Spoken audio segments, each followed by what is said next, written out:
Bon, j'avais prévu une intro normale pour ce show dans laquelle je parlais du fait que l'Elimination Chamber c'était le meilleur moyen pour obtenir un match à WrestleMania, etc. Mais ceux qui ont vu cette édition d'Elimination Chamber, je pense que vous savez très bien pourquoi je ne peux pas faire une intro normale pour parler de ce show. Vous savez ce qui s'est passé, on en parlera évidemment à la fin. Il est l'heure de parler d'un show qui a réellement, cette fois-ci, marqué l'histoire. Elimination Chamber 2025.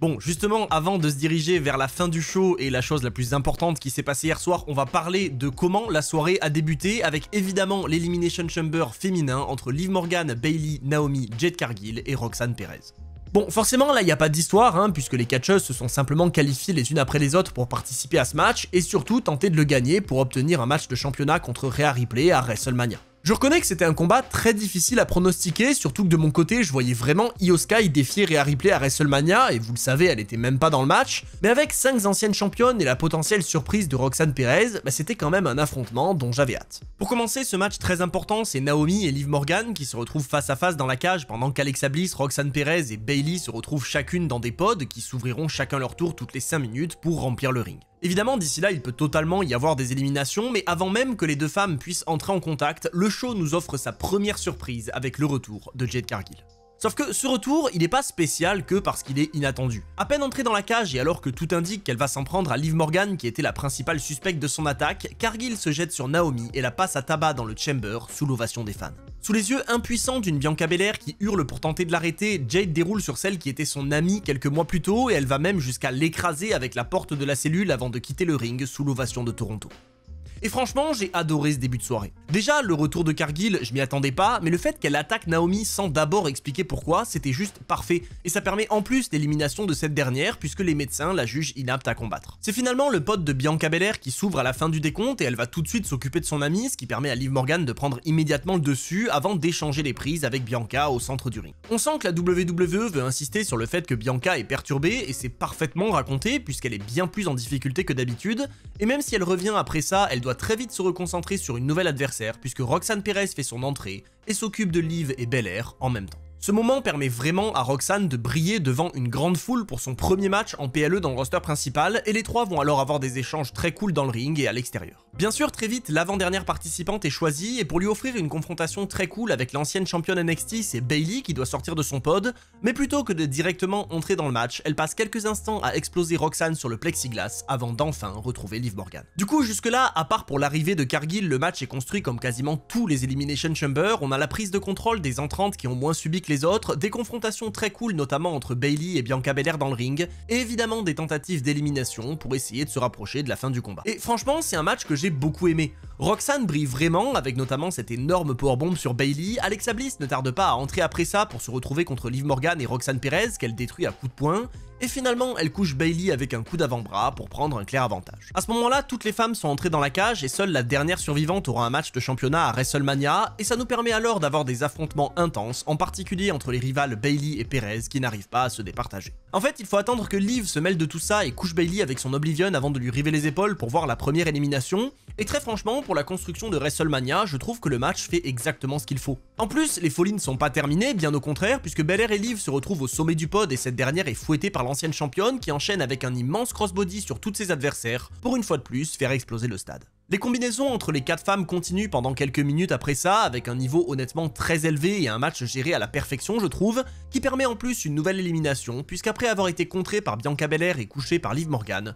Roxanne Perez est écrasée par Alexa Bliss qui lui rive les épaules et la sort du combat. Le match continue alors avec de beaux échanges qui mêlent les 3 dernières participantes qui essayent de s'éliminer par tous les moyens, et finalement, alors que Bliss a réussi à placer son finisher sur Belair, elle est surprise par un tombé de Liv Morgan qui la sort du match et se retrouve ainsi en finale. Malgré ce qu'elle a dû voir au début de cette guerre, Bianca est toujours là et elle se dégage de toutes les tentatives de tomber de son adversaire avant de reprendre le contrôle avec un spear pour mener à une séquence de fin juste excellente. En fait, Bianca explose Liv sur le grillage avant de la remettre dans le ring pour envoyer son 450 splash, mais Morgan la contre et les deux déroulent les tentatives de finisher dans un moment que j'ai juste adoré, et finalement c'est Belair qui bloque Liv dans les cordes pour la mettre sur son dos et l'écraser avec un KOD, qui lui offre la victoire et le match à WrestleMania. Et honnêtement, le résultat de ce match était tellement incertain que j'aurais pas pu être déçu de la gagnante. En plus, dans le ring, j'ai trouvé le combat excellent et le début avec l'arrivée de Jade Cargill était une très bonne surprise, donc j'ai extrêmement hâte de voir ce qui va se passer puisqu'on le comprend très vite, le match de championnat à WrestleMania n'est pas encore décidé. Et oui, dès demain à Raw, Io Sky affrontera Rhea Ripley pour la ceinture et très franchement, l'affiche en triple menace entre ces trois-là sur la plus grande scène du monde, elle me donne vraiment envie. Donc voilà, comme d'habitude, dites-moi ce que vous en avez pensé et ce que vous voulez voir à WrestleMania.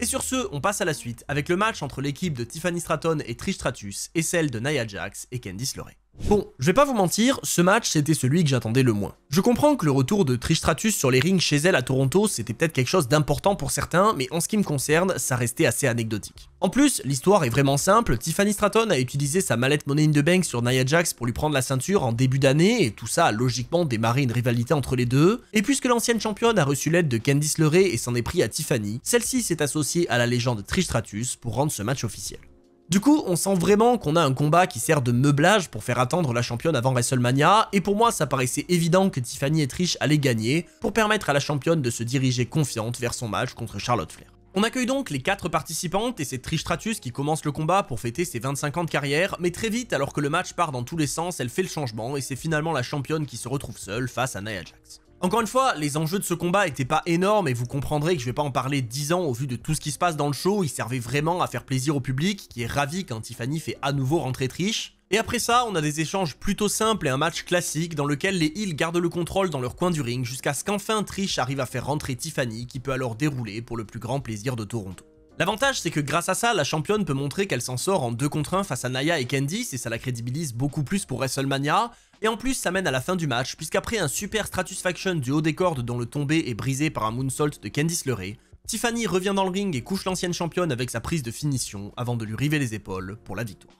Donc voilà, j'ai pas grand chose à dire, c'est un match court qui permet à Trish de catcher devant son public et qui aide Tiffany Stratton à se crédibiliser avant d'affronter Charlotte à WrestleMania, et même si effectivement c'était pas très important, ça nous permet au moins de souffler un petit peu avant ce qui nous attend, parce que vous l'aurez compris, il est l'heure de parler de Kevin Owens contre Sami Zayn. Là, on était sur un match vraiment spécial sur lequel j'étais très partagé. L'histoire, elle a officiellement commencé le mois dernier au Royal Rumble, puisque Sami Zayn n'a pas aidé Kevin Owens à gagner son match contre Cody Rhodes, mais en réalité, elle dure déjà depuis des années. Les carrières de Kevin Owens et de Sami Zayn, elles sont ultra liées, ils ont très souvent alterné entre associations et rivalités en fonction des époques, et si on reviendra un jour sur l'histoire complète, là on est sur une situation très spéciale. Parce que, en vrai, pour moi, à la WWE, on est certainement sur la meilleure version de cette rivalité. Le personnage fou de Kevin Owens qui s'en prend à tous ceux qui s'associent à Roman Reigns, il est trop cool et c'est parfaitement logique qu'il ait craqué et attaqué Sami Zayn, puisque celui-ci avait refusé de l'aider lors du Royal Rumble. Donc là, on pourrait se dire que je devrais être très content de ce match, qui en plus est un combat non sanctionné, ce qui signifie que les deux hommes pourront faire absolument ce qu'ils veulent, sauf que j'ai un petit problème avec tout ça. L'idée d'avoir une confrontation entre les deux lors d'Elimination Chamber, en soi ça me dérange pas, surtout que le show a lieu au Canada dont ils sont tous les deux originaires, mais à l'annonce du match et du fait qu'il soit en plus non sanctionné, j'ai tout de suite eu peur pour la carte de WrestleMania. Parce que, à mon sens, cette histoire était largement suffisamment importante pour devoir se conclure sur la plus grande scène du monde, et si aujourd'hui encore rien n'est officiel, le déroulé de ce match pourrait vraiment bouleverser la carte de WrestleMania 41. En gros, pour moi c'était clair, soit Kevin Owens et Sami Zayn donnaient tout ce soir et on n'aurait donc pas d'affrontement entre les deux à WrestleMania, soit le match était court et ne donnait peut-être même pas de vainqueur clair et on pouvait conclure tout ça en beauté sur la plus grande scène du monde. Mais bon, justement, il est temps de voir quel choix a fait la WWE en accueillant les deux adversaires pour ce match très attendu. Cette fois-ci, vous l'aurez compris, il n'est pas question de pardonner ou d'oublier le passé, il est question de se détruire jusqu'à ce qu'un des deux soit incapable de se dégager d'un tombé ou d'une soumission, et quoi qu'il arrive, ce match promettait d'être incroyable. D'entrée de jeu, la haine explose avec des purs coups de poing entre les deux et un Kevin Owens qui prend l'avantage avec quelques prises, mais très vite, les deux rivaux partent à l'extérieur et Sami fait entrer les premiers objets en s'emparant de chaises.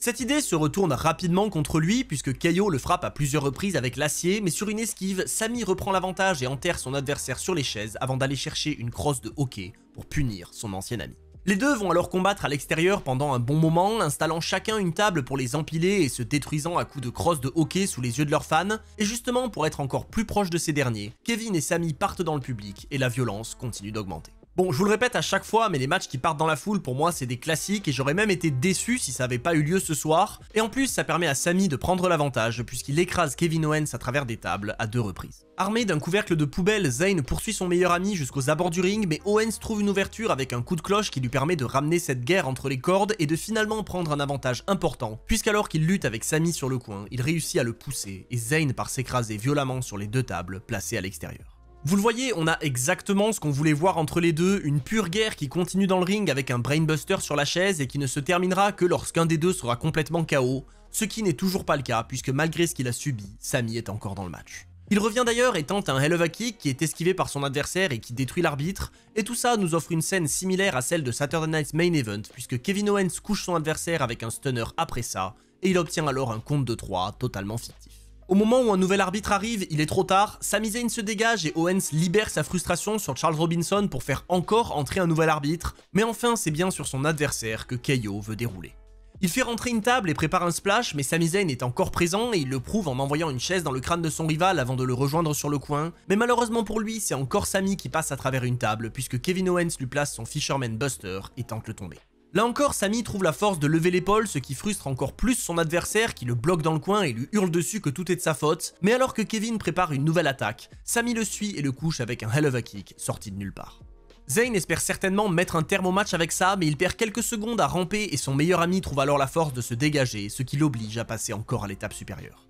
Sous le ring, Sami Zayn trouve une chaise couverte de fils de barbelés et il re-rentre pour se retrouver face à KO qui l'implore de s'arrêter. Mais bien sûr, Sami ne se fait pas avoir et il envoie alors de violents coups à son rival qui hurle de douleur sous l'ovation de Toronto. Le contrôle de Sami est total, il couche Owens tête la première sur la chaise de barbelés et l'écrase avec une Blue Thunder Bomb sur ce même objet, mais là encore, alors que tout semble terminé, Kevin se dégage et la guerre continue. Zayn veut enchaîner et enfin mettre un terme à tout ça, mais alors qu'il s'élance sur son rival pour son Hell of a Kick, Kevin trouve la force de le coucher avec une énorme pop-up powerbomb, et en un instant, la tournure du match vient encore de changer. Toujours blessé à la nuque, Sami Zayn ne peut rien faire, il est inconscient à l'extérieur et Owens en rajoute en lui plaçant une chaise autour du cou avant de l'envoyer dans les poteaux. Et pour mettre un point final à tout ça, Kevin Owens l'écrase à 2 reprises avec une powerbomb sur le tablier du ring. Après tout ça, Owens décide enfin de placer son meilleur ami dans le ring et lui rive les épaules pour gagner le match, ce qui met enfin un terme à ce violent affrontement et à cette guerre. Sauf que vous allez le voir, tout n'est pas fini. Alors qu'il s'apprête à quitter la salle, Kevin Owens décide finalement de faire demi-tour, il se débarrasse de la sécurité et soulève une protection au sol avant d'aller s'emparer de Sami pour mettre un terme définitif à sa carrière. Owens place alors son ancien meilleur ami entre ses jambes devant des officiels impuissants, mais alors qu'il semble préparer un piledriver qui éloignera définitivement son ancien ami des rings, voilà ce qui se passe. Et oui, personnellement je m'y attendais pas du tout, je l'ai même pas mentionné dans ma vidéo pronostic, mais pourtant c'est bel et bien vrai. Randy Orton fait son retour après des mois d'absence sous une immense ovation et il s'avance lentement vers le ring pour prendre sa revanche. C'est Kevin Owens qui l'avait blessé avec un piledriver au mois de novembre et Randy Orton vient donc le coucher avec un RKO pour se venger. Mais pas seulement. Parce que oui, mesdames et messieurs, alors que Orton est sur le point d'utiliser une chaise sur son rival, il change d'avis et prend quelques pas d'élan pour préparer une prise très particulière et dangereuse, le punt kick. Les fans explosent au moment où ils comprennent ce qui s'apprête à se produire et moi je suis comme un fou derrière mon écran en imaginant revoir le coup de pied le plus dangereux de la WWE. Mais malheureusement, au dernier moment, les officiels s'interposent et Kevin Owens réussit à prendre la fuite sous les huées du stade. Orton pourra quand même libérer sa frustration sur les membres du staff en les couchant chacun leur tour avec des RKO, et alors qu'il est seul dans le ring et qu'il s'apprête à poser pour le public, il semble teaser quelque chose d'important puisqu'il commence à pointer le logo de WrestleMania. Évidemment, il va pas au bout et rien n'est encore officiel, mais tout indique que Orton et Owens se retrouveront à WrestleMania, et même si j'avoue que Kevin contre Sami m'aurait régalé, je suis quand même ultra heureux de retrouver mon catcheur préféré et j'ai hâte de voir où tout ça va nous mener. Encore une fois, dites-moi ce que vous en avez pensé dans les commentaires. Personnellement, j'ai trouvé ce match incroyable et même si j'ai un petit peu du mal à me faire à l'idée que ça conclut définitivement l'histoire entre Sami et Kevin, c'était quand même très cool. Mais quoi qu'il arrive, il faudra attendre pour voir la suite. Et en attendant, il est l'heure de se diriger vers le main event avec l'Elimination Chamber masculin. Et oui, je sais que vous vous demandez sûrement où est passé le segment entre Cody et The Rock, et je me suis posé la même question à ce moment-là, mais j'ai tout de suite pensé que s'ils avaient gardé ça pour la toute fin, c'est qu'il risquait de se passer quelque chose de très important. Et justement, avant d'y arriver, parlons de l'Elimination Chamber qui déterminera le challenger au titre de Cody Rhodes. Ce match, c'était certainement le plus incertain de la soirée. Alors oui, pour moi il y avait aucun monde dans lequel Logan Paul venait à bout des titans qu'il avait en face de lui, et je voyais pas non plus Damien Priest créer l'exploit, mais entre les confrontations entre Seth Rollins et CM Punk, la présence de John Cena qui avait l'occasion d'obtenir un match de championnat pour sa dernière apparition à WrestleMania, et Drew McIntyre qui pouvait sortir du lot et enfin être récompensé pour son travail, il y avait clairement de quoi faire. Parce que, encore une fois, au moment où ce match démarre, la carte de WrestleMania, elle est encore ultra incertaine. Oui, on était nombreux à imaginer un match entre John Cena et Cody Rhodes, mais déjà CM Punk restait à mon sens aussi un grand favori, et surtout, on n'était pas à l'abri d'une surprise, voire d'un triple menace sorti de nulle part. Du coup, même si j'avoue que j'aurais adoré voir Cody défendre son titre dans le Chamber, parce que ça aurait vraiment pu apporter quelque chose de sympa à son règne, je trouve quand même que l'affiche qu'on a eue était excellente, et donc il est temps de voir qui est ressorti gagnant de cette grande guerre. On accueille alors les divers participants, y compris John Cena qui rejoint son pod comme les autres, et finalement les deux hommes qui ouvriront ce combat, Drew McIntyre et Seth Rollins. Évidemment, avec de tels catcheurs pour démarrer, on pouvait s'attendre qu'à de grandes choses, et on est servi immédiatement puisqu'ils tentent chacun leur prise de finition avant de partir à la lutte dans le coin puis à l'extérieur, ce qui permet à l'Écossais de prendre l'avantage. Très vite malgré ça, Rollins revient et les deux ont de bons échanges dans le ring dans lesquels ils n'arrivent pas à se départager, et la violence augmente petit à petit à l'extérieur de la cellule avant l'arrivée du prochain participant. Justement, alors que McIntyre provoque CM Punk, il doit vite arrêter pour se concentrer sur autre chose puisque Damien Priest fait son entrée et déroule sur ses adversaires dont il se débarrasse avec son Razor's Edge. Comme dans le match féminin, les échanges sont rapides et les contres s'enchaînent pour nous offrir un match à 3 vraiment excellent qui mène très vite à l'arrivée d'un nouveau participant, avec l'entrée de Logan Paul sous les huées du stade. Malgré ça, Logan réussit quand même à profiter de la situation puisqu'au moment où il rentre, ses adversaires sont tous KO et il peut donc briller pendant quelques temps, mais il est très vite repris par Damien Priest qui le détruit et part à la lutte avec Drew McIntyre. Malheureusement pour lui, Priest ne peut pas s'occuper de tout le monde et Logan revient avant d'être couché par Seth Rollins, et là encore le décompte se lance et il est l'heure de savoir qui de CM Punk ou John Cena va faire face au visionnaire. Et là, j'ai eu ma première vraie surprise du match. J'étais convaincu que John Cena sortirait en dernier, et en plus ça nous aurait permis d'avoir une nouvelle confrontation entre Rollins et Punk, et pourtant, à la fin du décompte, c'est bel et bien le 16 fois champion du monde qui sort de son pod sous l'explosion des fans. Clairement, ce soir, c'est lui le favori de Toronto et il leur donne raison directement en passant en mode Super Cena puisqu'il couche tout le monde avec son attitude adjustment, mais alors qu'il est surconfiant, The Champ est frappé par un Claymore de Drew McIntyre qui veut mettre une clim à tout le monde. Sauf que tout va évidemment pas se passer comme prévu. Drew n'a pas le temps de couvrir Cena qu'il est surpris par Damien Priest qui envoie un roll-up sorti de nulle part et l'arbitre frappe le sol à 3 reprises pour nous offrir la première élimination de ce combat. Évidemment, McIntyre est hors de lui et je le comprends parce qu'il faisait quand même partie des favoris, mais comme je m'y attendais, Drew libère sa frustration avec un Claymore sur Priest et Logan en profite avec un Frog Splash du haut du pod qui lui permet d'éliminer l'ancien champion du monde. Clairement, avec ça, on comprend qu'on se dirige vers un match entre Drew et Damian à WrestleMania, ce qui encore une fois ne me régale pas plus que ça, mais ça, on pourra en parler plus tard, puisqu'il est enfin temps d'accueillir le dernier participant avec l'entrée de CM Punk. Directement, Punk déroule sur Logan et le public est ravi, mais alors qu'il se retourne, le meilleur au monde se retrouve face au GOAT, et on a alors un face-à-face ultra attendu. Punk et Cena se retrouvent en 1 contre 1 dans le ring comme si on était en 2011, mais pour rappeler à tout le monde que cette époque est révolue, Seth Rollins revient et couche CM Punk pour tenter de briser ses rêves de WrestleMania. Évidemment, cette intervention ne plaît pas à Cena et les deux hommes échangent les coups au centre du ring, ce qui permet le retour de Logan Paul, qui n'aura finalement pas le temps de faire grand chose puisque CM Punk le couche avec son GTS et l'élimine, pour nous offrir une finale à 3 juste incroyable. Cena, Punk et Rollins se relèvent et se retrouvent au centre du ring sous l'ovation des fans qui ont du mal à choisir leur favori, et à la surprise de tout le monde, les deux vétérans font équipe et se débarrassent de Seth Rollins pour à nouveau se retrouver en 1 contre 1. Cette fois-ci, le face-à-face tant attendu par les fans de l'époque peut démarrer et après un câlin, les deux anciens rivaux échangent les coups pour combiner comme à l'époque et enchaîner les contres. Franchement, je suis sans aucun doute biaisé par la nostalgie, mais ça m'a fait tellement plaisir de voir ces deux-là s'affronter, d'autant que le public est vraiment investi quand Cena coince Punk dans son STF avant d'être lui-même bloqué dans le Anaconda Vice, et de manière générale, cette dernière partie de match m'a régalé. Dans un moment classique de son prime, John Cena retourne le crossbody de Punk et lui place son attitude adjustment qui n'obtient qu'un compte de 2 au grand choc du public. Rollins revient après ça en envoyant Cena à travers le pod pour s'en débarrasser, et enfin, Punk et Rollins peuvent se retrouver dans le ring. Eux aussi vont échanger les contres et Seth semble prendre l'avantage avec son pedigree, mais Punk se dégage avant de revenir pour coucher son adversaire avec sa descente du coude. Et dans un moment juste incroyable, Rollins réussit à placer son combo Buckle Bomb et Stomp, mais par miracle, CM Punk se dégage. Et franchement, dans ce match, CM Punk est construit comme étant ultra résistant, parce qu'à ce moment-là, il a quand même déjà subi un attitude adjustment, un pedigree et un stomp, et pourtant il est encore là, et tellement d'ailleurs qu'il combine avec John Cena dans un enchaînement GTS et AA qui finit par avoir raison de Seth Rollins, et qui nous mène à la finale de cette Elimination Chamber. Clairement, quelques années plus tôt, personne n'aurait pu prédire que la finale de l'Elimination Chamber 2025 serait entre ces deux hommes, et pourtant on sait désormais que c'est bel et bien CM Punk ou John Cena qui fera face à Cody Rhodes sur la plus grande scène du monde. Pour s'assurer que ce soit lui, Punk place directement un GTS et tente un tombé qui aurait pu mettre une clim à tout le stade, mais évidemment John Cena se dégage et il place à son tour sa prise de finition, qui n'obtient là encore qu'un compte de 2.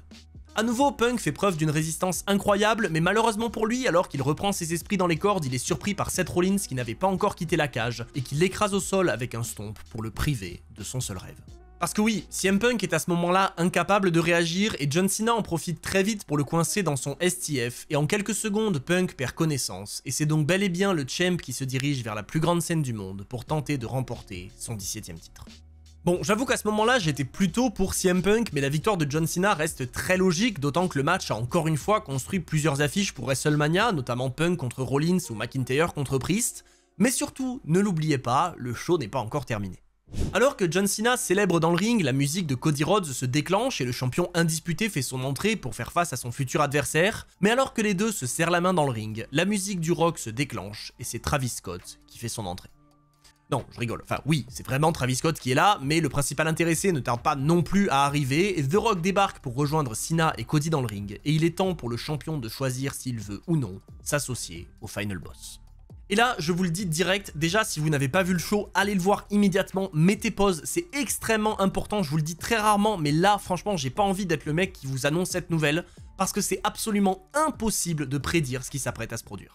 Bon, évidemment, The Rock relance sa proposition à Cody Rhodes, il lui dit qu'il peut choisir de donner son âme pour devenir son protégé et avoir absolument tout ce qu'il veut, et alors que Cody commence à dire que c'est exactement ce qu'il veut et qu'effectivement son âme ne lui appartient plus, il change tout d'un coup de direction. Il dit qu'il a en fait déjà donné son âme aux fans et à ce ring depuis des années, et si tout ça sonne cliché et qu'on pense avoir encore affaire au Cody politicien, le champion change encore de ton et dit cette phrase. Hey Rock,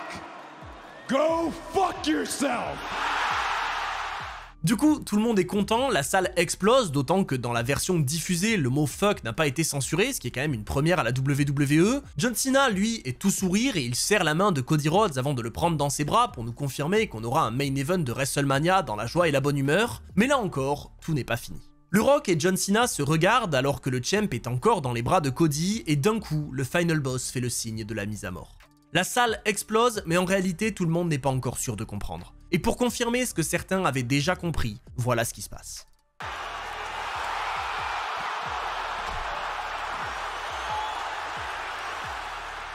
Sous les hurlements de plus de 30 000 personnes, le visage historique de la WWE vient de tourner le dos aux fans. C'est tout bonnement légendaire. Je sais que je mets souvent des titres abusés aux vidéos, mais clairement Elimination Chamber 2025 a marqué l'histoire, et même dire ça c'est trop faible comme expression. Parce que quand John Cena il fait un heel turn, il fait pas les choses à moitié. Après ça, il détruit Cody Rhodes à coups de montre et de ceinture pour lui ouvrir le crâne, il étrangle le champion avec sa cravate et le retient pour permettre au Rock de le fouetter avec sa ceinture, et enfin, John Cena peut quitter le ring avec le Final Boss pour conclure ce segment incroyable et mettre un terme à ce show exceptionnel. C'est bien simple, je pourrais parler des heures de ce moment, parce que les changements de personnages dans le catch, ça arrive. The Rock lui-même a tourné le dos au public l'année dernière, mais celui-là, il est historique, et je pense qu'on ne reproduira jamais une chose pareille. Là, on est du même niveau, si ce n'est plus haut que le heel turn de Stone Cold à WrestleMania 17, parce que jamais, au grand jamais, moi et plein de fans n'auraient imaginé que Cena tourne le dos aux fans, et encore moins dans le dernier run de sa carrière. Parce que oui, après 2025, c'est terminé. John Cena prend sa retraite. Et donc pour moi, il n'y avait aucun monde dans lequel il pouvait faire un heel turn maintenant. Et d'ailleurs, depuis au moins 2015, voire avant, tout le monde disait que ça arriverait jamais et qu'il fallait lâcher ça. Je sais que j'insiste peut-être un peu trop, mais il faut comprendre ce qui s'est passé. Depuis 2003, John Cena était resté face, c'est-à-dire apprécié par les fans. Et pendant toutes ces années, c'était lui le visage de la WWE. Et là encore, quand on dit ça, c'est pas juste une expression. Cena, c'était vraiment le représentant de l'entreprise dans le ring et partout ailleurs. Dès qu'il fallait faire une apparition pour promouvoir la WWE, c'était lui qui s'en chargeait. Il a réalisé plus de 650 vœux pour l'association Make-A-Wish qui vient en aide aux enfants malades. Bref, John Cena, c'était le gentil par excellence et ce soir, tout vient de s'effondrer. Alors, les réactions seront peut-être différentes. Si vous êtes fan de John Cena, peut-être que vous allez être énervé et vous allez lui en vouloir d'avoir tourné le dos à son public, surtout pour son dernier run. Mais si, comme moi, vous avez fait partie de ceux qui chantaient Cena Sucks pendant toute la génération NT1, bah vous voyez peut-être ce moment comme un accomplissement et comme l'aboutissement parfait de la carrière d'un des plus grands de tous les temps.